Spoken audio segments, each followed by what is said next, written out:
Hi there, and welcome to episode 9 of The Green Room, and once again, joined by James. Hi there, Nick. How are you? Thanks for pointing out my name. Well, you forgot to do it, so I forgot to say, yeah. I let people know.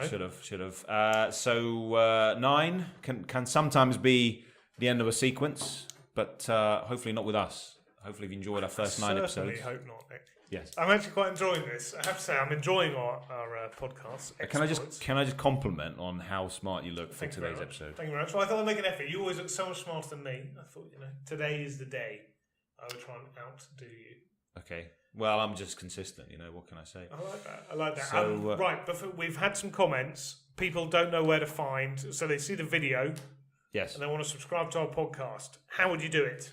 The easiest way is probably going onto our website, and now what we've done to make it even easier is we've got a podcast tab right at the top, so you can go onto that, and that will take you to various other avenues. So if you like your Apple, I'm a big Samsung fan. I'm a big Samsung fan. So for me, it's Spotify and Stitcher.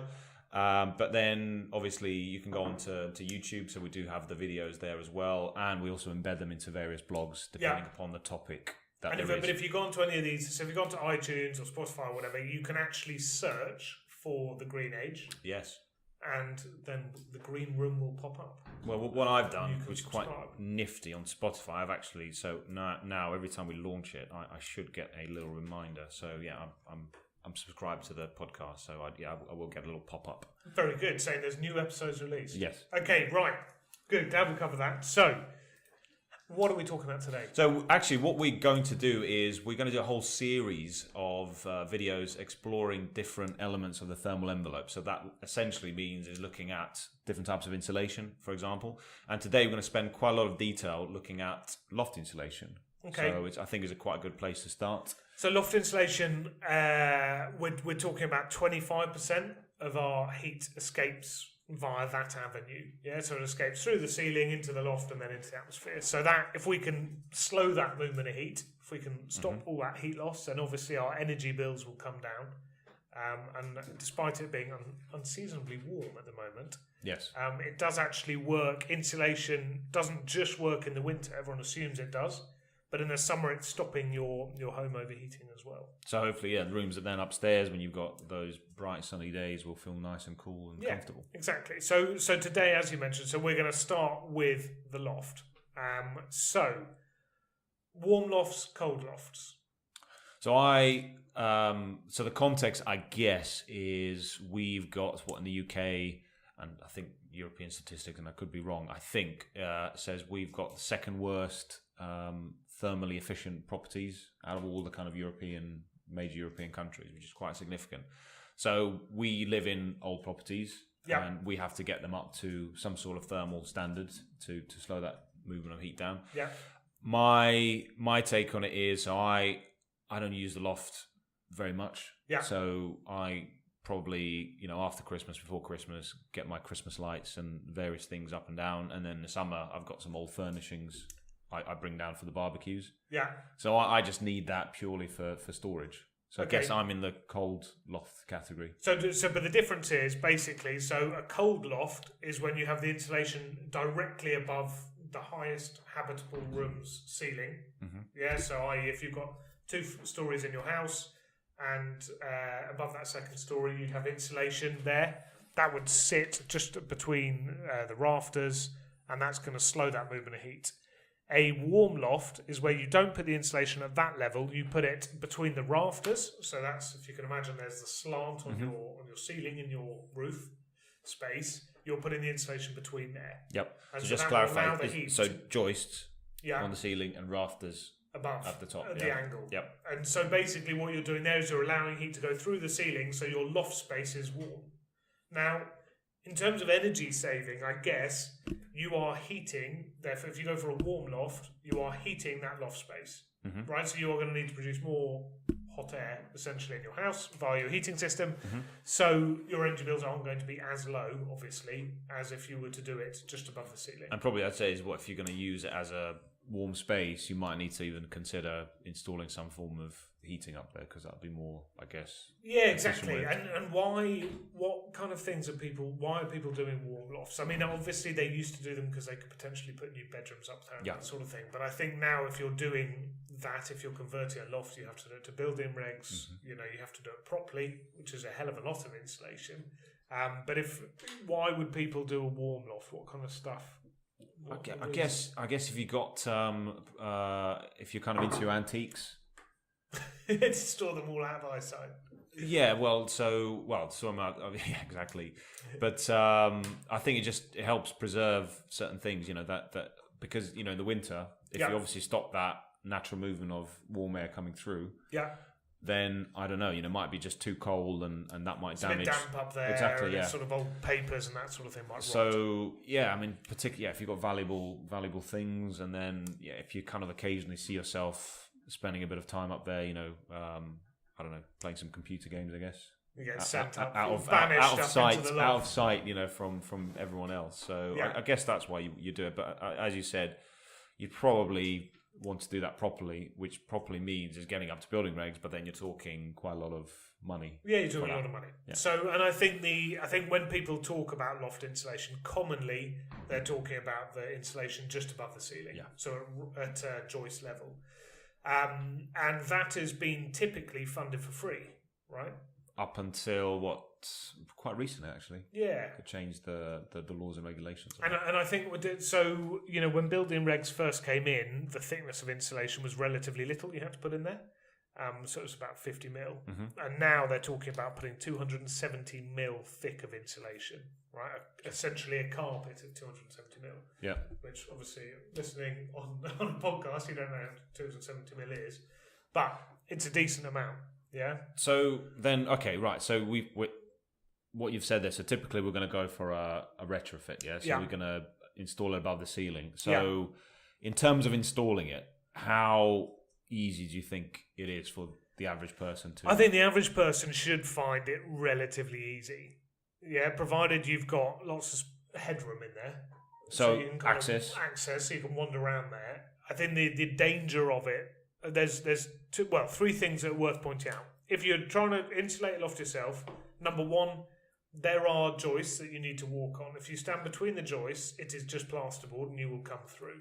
And that is embarrassing, and you look stupid, and you have to repair it, and so forth. Right? You're talking from experience, then? I am not talking from experience. I have been close to falling through my ceiling, but I haven't done it yet. So that's first thing. Second thing, when you're doing it, if you have electric showers and that sort of thing, and you have what would that wire be described as? A high voltage, live wire with high voltage running through it. Yeah, so basically live. Yeah, basically, and so by wrapping that in insulation, in theory, it can get extremely hot and could cause fires. I think it's highly unlikely, but it's worth saying that. Spotlights as well as it's a spotlight. So in LEDs, all these things are trying to dissipate heat to keep working. They're trying to get rid of the heat. So if you sort of surround them by insulation, then that doesn't help them perform necessarily. Okay. And so might reduce their lifespan.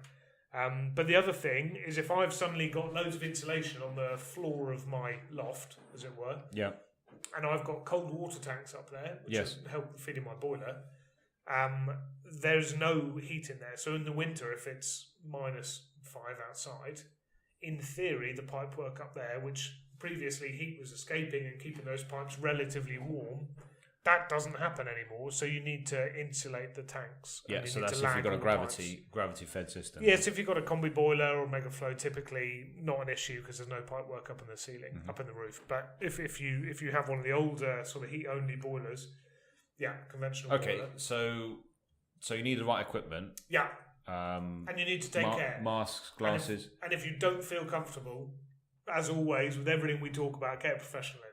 Yeah, there are companies that you can pay to come and basically lay this insulation for you. So definitely do that. We do not want anyone taking any unnecessary risks. And I'd say, I mean, we do have kind of self-install guys on Loft on the Green Age website, but I'd say, even if you're not going to do them, it's good to kind of familiarise yourself with the process. So then when if you do go for a company that does it, they won't kind of price for anything that's unreasonable outside the remit. Yeah, agreed. That's not really required. Agreed. But if you are going to do it, then it's suggestive to me that one, you need good access good light and equipment. Yeah. Before you kind of even venture on. Yeah, you do, and I think, and we'll mention very briefly the types of insulation you can use. But if you're using the one that most people will use, which is this mineral wool glass fiber stuff, yes, yeah, it is itchy as hell. I don't know if you've ever used it, but I mean it is horrendously itchy. So you need to cover yourself completely. The best way to do it, honestly, is to get this kind of big painter's boiler suit type thing and get gloves and completely cover yourself. And then once you've finished, chuck it all away. I've seen you and Alan do it actually. Yeah, there's a blog actually of James and Alan. Yeah, actually installing the stuff somewhere in a. I'm not doing it again. Locally, I will do it in my own house once. But it's an experience, yeah. So certainly an experience. So you were there, up for a couple of hours? Yeah, it's a couple of hours, and it's really relatively simple. So what you're doing is you are buying insulation. Now, when you go and buy rolls of insulation, and you can buy them from B&Q, buy them from any good sort of shop like that, they will be perforated. So if you get a big roll of insulation that's say 3 meters long in total, 2 meters long, sorry, in total, it'll have little cuts within it, and that will be typically the width of your joists. Yeah. And so you don't even need a knife. You literally just can break it off. It's really, really super easy. And then you roll. So the first layer, you're rolling between your joists. Yeah? And joists are typically 100 mil. Yeah. So what you do is you would buy the wool, because you can buy different thicknesses of roll. Yeah? So you'd buy the one that's 100 mil thick. You then roll it between your joists. And the joists are typically, 370 or 520 mil? Depends. It does depend a little bit. Depends on what you have. Often 370 mil. So you basically, you just roll it between them. And so what you will see then is you'll see all the top of the joists. Yeah. And you'll see the insulation. Sorry, interjecting question. So what if you, like lots of other folk, you've got kind of stuff that's been up there for... Old insulation. Yeah, and it's just sort of sitting there between the joists. What do you do with it? Do you leave it? Do you take it out? Do you? This is up to you. Okay. So you can leave it because you're covering it with new insulation. And it's I would be, based on the fact this stuff is so itchy and so horrible to use, and especially the older stuff. I would leave it because you've got to find somewhere to. You've got to find something to get rid of it. And it's a lot of bin bags. Yeah. It's a lot of mess. You've then got to take it back through the house in these bin bags. So I would probably leave it there. I think also it's worth mentioning, if you have 100 mil of insulation in the loft already, the energy savings from putting more insulation up aren't going to be massive, right? So you are almost getting the full benefit. It's the rules of diminishing returns when it comes to insulation. So the first 100 mil, the biggest impact. Well, yeah, the first centimetre does more than the next centimetre, does more than the next centimetre. And it's about 100, if you're going from, they're called virgin lofts, right? No insulation. Yeah. If you're going from nothing, you'd put in 150 mil, building regs stipulates... building regs stipulate, is it 270 or 350? So yeah, so I think 0.18 U value or something like that. Yeah, so you've got to put 350 million or 270, whatever it is. But if you're doing it at home, you could just put 150 million and you will get most of the benefits. You'll get kind of 95% of the energy savings. Okay, so you've done the first bit with the joist, then... So I've done the first bit. Now, if you've got spotlights that you mentioned before, you can get little cones that you put over each spotlight before you roll out your insulation, and that will give the spotlight enough space for the heat to dissipate around it. So worth doing that first. Okay. Yeah? And if you've got wires up there, try and sort of pin them a bit higher so they're above the insulation rather than bedding all the insulation on top. Okay, so we've now laid out our first bit. So I will be looking across the loft space and I'll just see loads of joists obviously running and insulation running between them. Right, so my next roll of insulation is then, it depends how much you want to get, but if, say I go for another 100 mil, I then run that 90 degrees, so at right angles to the joists. So basically, and I butt those right up, those rolls. So by the time I've unrolled it across the loft, all I will see is just this carpet of insulation. And once you've done that, you have a very, very well insulated loft. Now the downside of that is that you really can't store anything on that. People do. Yes. Yeah, but ideally, you can't store stuff because it's soft and squidgy. So this is how I understood it. So when you've got a fibrous material, Yeah. the key thing there is because it's soft and crimp, the warm air gets trapped in the pockets. That the air's great insulator, gets trapped in the little pockets within it, and that stops of moving the heat essentially from one side of the insulation to the other. It doesn't stop it; it slows it. So the thicker the insulation, the more it slows it. Yeah. So, but as you say, as soon as you compress it, it doesn't work as well. Mm-hmm. But also, it's just a bit gross storing a artificial Christmas tree or something like that on top of it. Because then when you take that Christmas tree down, it'll have little bits of glass fibre all over it. But also, I think what you're getting onto, is if we could build an area, so extend the joists and put chipboard on top. So when you say extend, you don't mean lengthwise, you mean height. Upwards. Yeah, exactly. So then the insulation underneath is not pressed, but you're still getting the benefits. Yeah, so there's a few ways to do it. There's you can add more timber up there, but that's obviously then there's a weight issue. Yeah, so it's quite heavy timber. Yeah. So if I'm putting that and I'm attaching that and taking the joist side doing that, I would be nervous about the ceiling weight. Okay. Right. So you've got another option. You can use loft lifters. Yep. Or there are other names for them, but essentially what these do, they're kind of quite solid bits of plastic. Mechanically they're attached to the joist. They saddle the joist, and they basically have a little plate on the top of them, which will allow you then, and that plate can go up and down, so it depends what height you want and how much insulation. You can then put your chipboard on it and make a kind of flat, solid surface that's perfect for storing suitcases or whatever you want to store up there. You can, obviously, just put 100mm between the joists and then attach the chipboard directly to the joists. Yes. And that will give you a really solid surface you can walk on. The issue there is that it's not that much insulation. Yes. Yeah, you're limited to the 100mm. And if you have old grotty insulation, you haven't removed that, then obviously that's it's gonna impact you're not going to get as... Yeah. Okay. So I would use loft lifters if you're going to use it for storage, basically. Okay. And that will allow you to have your sort of 300mm everywhere. So, so that for me kind of lends its well to the next part of the topic, which is kind of different options. But I was just going to say one thing which is quite good about the fibre side is it's fibre is also good at noise acoustics. Yeah, it's really good. It's very good. So if you're getting planes and stuff overboard, yeah. you might suddenly find by putting the loft insulation down that it's actually quite good for noise reduction. Noise. Yeah, absolutely. And as you say, there are loads of different types of insulation, which I think we're going to try and cover now. Mm-hmm. Name a few. Go. Top of my head, so we talk about fiberglass there. You can get rockwool as well, which is again another type of fiber. You can get sheep's wool insulation, which is naturally made from recycled sheep wool insulation. Yeah. Then for me, it's going on to kind of more insulation board type materials like Kingspan, Celotex. Yeah. You can probably even do use hemp. Do you remember that? Llama wool. I was going to say that. Llama that wool. funny guy got in touch with us about llama wool. Yeah. Which sounds a bit niche, but anyway. I'd have to say, out of all those options, if I had the funds to do, I'd probably go for sheep wool insulation, just because it's fantastic natural properties. Breaks down formaldehyde. Breaks down formaldehyde, as you said.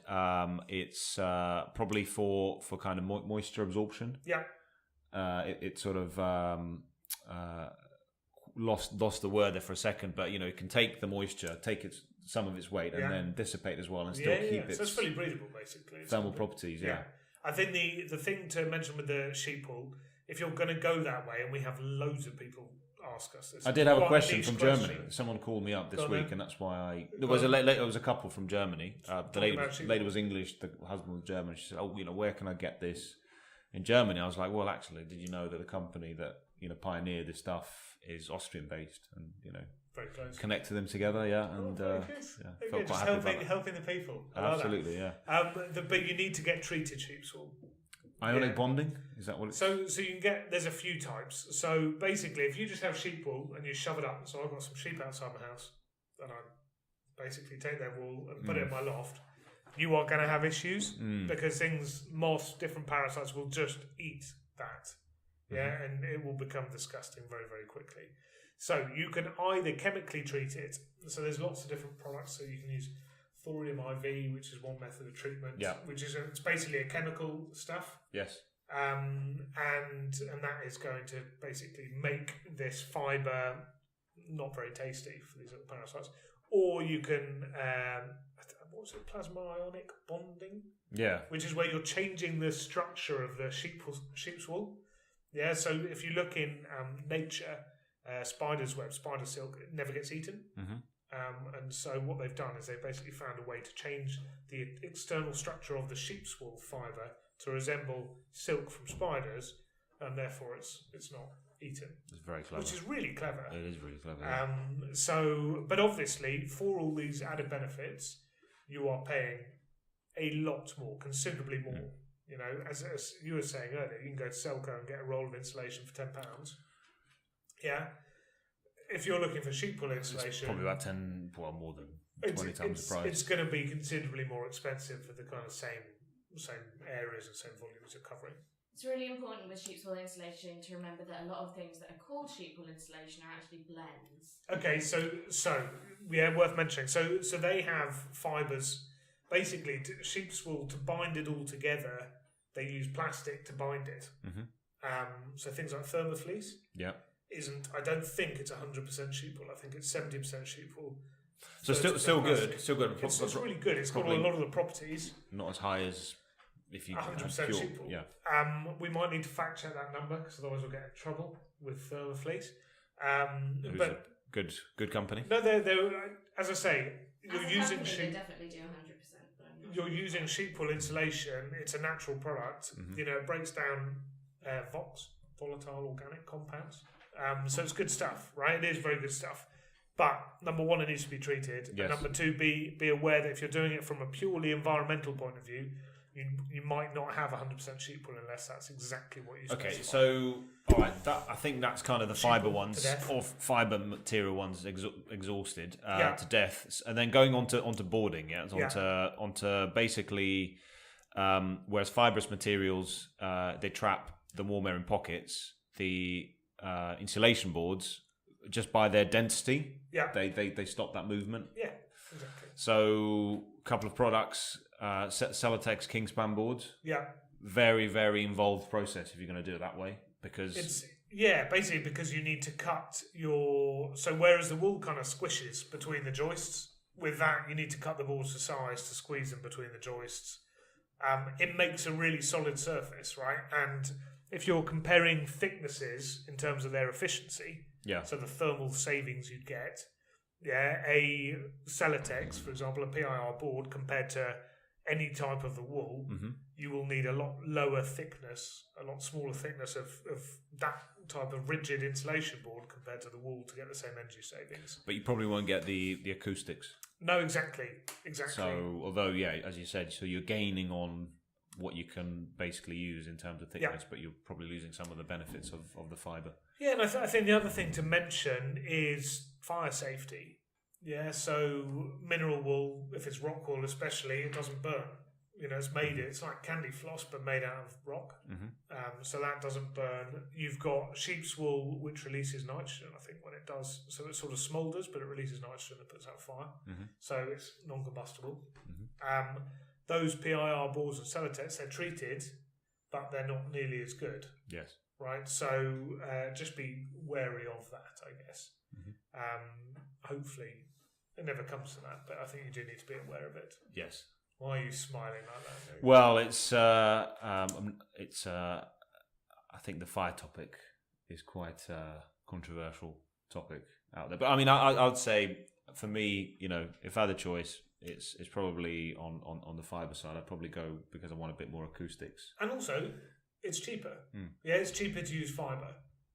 Yeah, it's cheaper to use the. But you know, some people just like to cut things during the DIY weekend, so you know, they like to get the saw out and all that stuff. So they might just want a more involved project, you know. And we are kind of getting into that season, the kind of DIY season. So yeah. Okay, so that's cold loft. So I just had an image of, you know, a DIYer up there, you know, getting all his tools out. Yeah, with the wool, he's just okay, fair, and also nicer to install, right? Because it's not as itchy. So we've warm lofts. Yeah, we have basically covered. So we're stopping insulation at the ceiling level. I'm putting the insulation between the joists initially, and then I tend to run at 90 degrees. Yeah, and it's important just to kind of close off the topic in terms of saying, so if you've got a more modern property, certainly if it's been built, when would you say, the last 10 years, when building regs have been really good in the sense that they've stipulated quite high insulation factors, it's very, very, very, very likely that, you won't need to kind of do anything to that loft anyway because it's going to be so well insulated. So what we've talked about here is retrofitting the older properties, the more kind of leakier properties out there. Yes. And if someone, to be fair, I would say in the last 15 years, right, since about 2005-ish, if you've been insulated since then, I don't think it is worth paying someone to do a top-up. Yeah. Right? I think they would have put a decent amount of insulation in. If it was done pre-2000, then you might. So say if you've had 100 mil and that's squished down a bit, you might want to put some more insulation above it. Well, the other thing we do see is when these insulation companies go in, occasionally they board out the area, so they put 100 mil beneath between the joists, and then they board it out. What you could do is put insulation on top of those boards, yes, but leave an area for storage, yes, where it's just the boards, which is always worth doing. But if you're going to try and do this yourself, as I was saying, so you're going to go DIY Masterclass, make sure you don't step between the joists. And the watch other out thing for electrics, and make sure you've got good lights up there and access. When you have the cold water tanks up there, you can buy specific water tank jackets that are designed specifically for this. So they are going to insulate all of that area up there. So when it does get freezing and it's very, very cold up there, you have a nice. Well, it means that the pipes don't freeze. So make sure you look at that because that's something people often overlook. So we're doing warm lofts now. That was cold lofts. Okay. I may have said warm lofts by mistake then, but we're now going to move on to warm lofts. Yeah, and so that is where we're insulating at rafter level. Yeah, process and how to. So again, you can use different types of materials, so fiber and hardboards, but they're obviously because the challenge there is you've got gravity. Yeah, I was going to say so. You might need a second person. So whereas the first activity can be a little bit independent, although we'd always have two people up there, a buddy system when we're DIY. But I'd say if you can probably get away with doing the cold loft yourself. However, the warm loft you might need someone there to, as you're stapling the fibre insulation between the rafters, someone there to hold it for you in position. So you get it up there, and also it's important to not to bridge with your roof sarking or to the tiling on top of your roof. So you need to leave an air gap. So that's if you're one using thing. rigid boards. Oh, I thought it's also for. If you're using wool, it's not really an issue because they're breathable. Okay, perfect. Always learn something. There you go. But yeah, I'll just say it's a much more involved process. You can, at the end of it, once you have insulated, normally that's what most people do, you can leave the insulation bare, or you can actually put a board to cover it. Yeah. So, you don't kind of see it, and it all looks a bit more aesthetically pleasing. Have you come across the people that will come and spray the rafters of your house? I've had lots of phone calls about it. What would you do? I think if it's a traditional house, I would stick to more conventional methods that we've talked about. Yeah. Conventional materials. Because it depends on closed cell or open cell, doesn't it? What product they're actually spraying. Yeah. I just don't know. I don't know enough about it. I just think, if you kind of spray something, it's going to go rock hard. And if it's not breathable, I just don't know. If it was for me, if it was a metal house or something, of kind of more non-traditional build, then I'd probably say, maybe it's a process worth considering. But certainly, if I was a traditional masonry Victorian house, I'd go for the fibre rigid boards. Yeah, I agree. Because we've had a lot of people get in touch about that. And there are these companies that come in, and it's a little bit like the hard sell of double glazing. We're in your area for the next. It was quite big in the United States. But it's more and more. More and more companies are. So just take your time. Yeah. If someone says they're only there for the day and they can do it for half price, and it's only £7,000. Yes. seriously, don't be fooled by Yeah, it. because actually, what you said, the cost of insulating the joist part will be no more than materials and stuff. Yeah, I £400. think on an average loft, the materials are going to cost you what, £400? And this, I mean, not some massive mansion, but if you're looking at £400 and then your labour may be the same. Yep. So you should be able to do the job pretty comfortably for £1,000. So if someone comes and quotes you this amazing new product and it's going to cost you several thousand, it's not worth it. I don't think the energy savings are there, so just be a little bit sceptical about it. And if you've got any issues there, you can always call us, and one of the team will certainly help with your. Just add a comment here. Is what happens? The horror stories about damp caused by insulation in loft. I'm just thinking, when would you have damp unless you've got maybe other issues? I.e., you've got water penetrating the roof and it's kind of sitting on there. Yeah, it can sit there. Burst pipes. Yeah. You can get it because it's cold, moist air can condense up there if you have a cold loft. I wouldn't worry too much. If you're using wool, you should be fine with that. But always worth checking, and you can always add more ventilation. Yeah. Yeah, so you can put vents within it. There's this thing called, have you come across easy vents? Yes. And they're like a little bit of plastic, like a plastic O that's very, very squished, and they just sit in and keep air circulation through the loft space, which are a nice idea. I think they work pretty well. They're very, very cheap and very easy to install. How long does insulation last? So if I'm doing this today as my DIY project, am I going to need to revisit it? So I'd say what on your fiberglass rock will 15, 20 years? I think comfortably.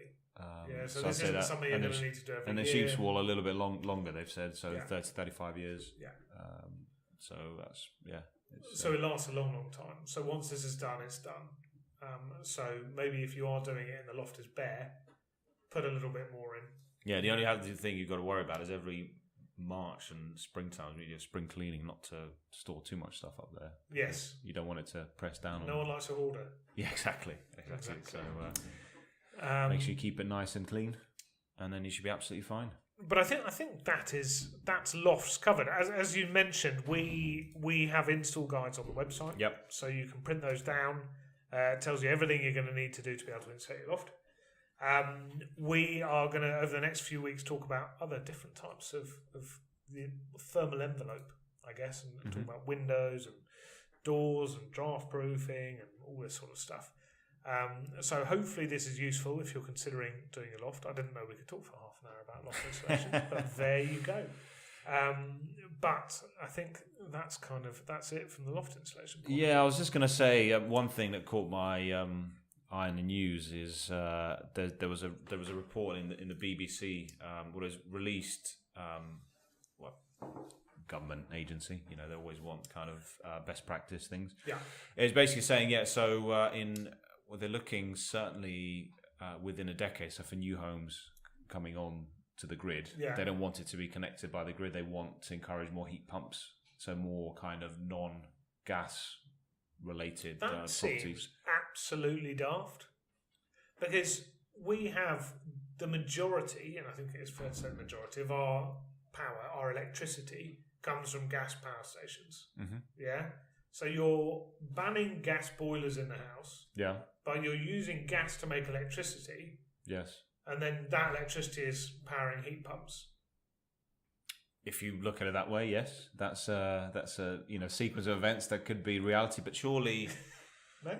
You being a kind of a low carbon, how do you say, supporter as well, wouldn't you? No, I support the fact that we're trying to reduce our reliance on gas. I think that's all great. I think the issue is one of intermittency. So wind turbines, they only produce electricity when the wind blows. Solar PV only blows when the sun. Solar PV only makes electricity when the sun's shining. Yeah. So you need a certain element of your energy generating capacity to be based on something that you can produce electricity as and when you need it, regardless of the wind's blowing or the sun's shining. So yes, I agree with you, but we do need some capacity in the grid that we can basically turn on and off as required. And I think gas is the cleanest of the options at present. You know, no one knows what's going to happen in the next 10, 15 years. But I think that's an incredibly peculiar decision. And I can see that on it as a headline, it's great.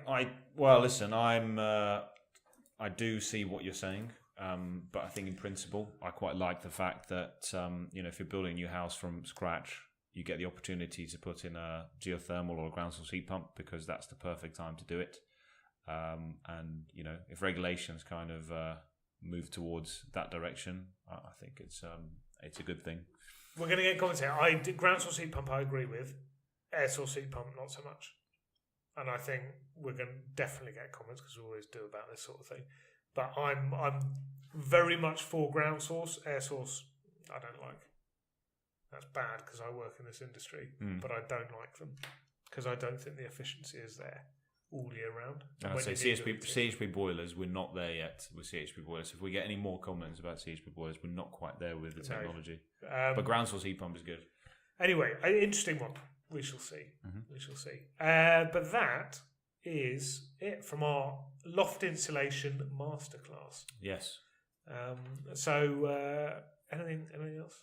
No, I'll just say, so again, as you said, top of the show, you can subscribe to us onto the various podcasts on the tab on the front page. So just go up and subscribe, and then Apple, Stitcher, Spotify, and then watch our YouTube channel, subscribe to the YouTube channel, and then obviously look for any updates in our regular newsletters and mail shot feeds. And get involved.